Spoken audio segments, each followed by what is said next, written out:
Sports Flash TV na may dati. Ito ay lagi kang panalo, bakbakan na sigurado, mga balitang box. Ang update ni Casimero sa laban sa October 12 at Magsayo versus Santa Cruz sa November 24. Pag-usapan natin yan mga ka-flash. Pero bago ang lahat, huwag kakalimutang i-like, mag-subscribe at hit ang notification bell para updated ka sa mga bidyong katulad nito.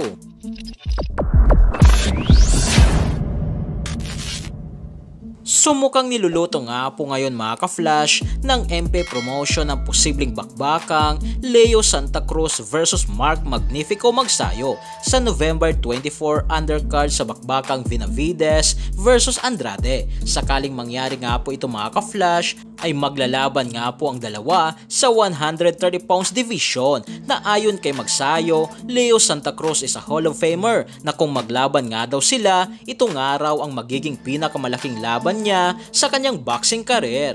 May kasalukuyang kartada nga po mga ka-flash, si Magsayo na 24 wins, may 2 talo na at 16 knockouts. Natalo nga po si Magsayo ng 2 beses kontra kay Ray Vargas at Brandon Figueroa, habang si Santa Cruz ay isang 4 division world champion at may kasalukuyang kartada na 38 wins, may 2 talo na at 19 knockouts. Habang sa nalalapit nga pong laban ni 3 division world champion, angas ng Pinas General Cuadro alas Casimero, ay meron na lang nga po tayong 17 days na hinihintay at muli na naman nating mapapanood na lumaban si Casimero sa ibabaw ng lona, na dito nga sa post ni Casimero, #genggeng, bawal dito ang mahina at kolorum. At dito naman sa boxing event ng Treasure Boxing Promotion na inilabas ng BoxRec, ay makikita nga po natin mga ka-flash na hindi main event si Casimero versus Yukinori Ogoni, kundi undercard sa bakbakang Keta Kurihara versus Froilan Saludar, na paglalabanan nga nila dito ang Oriental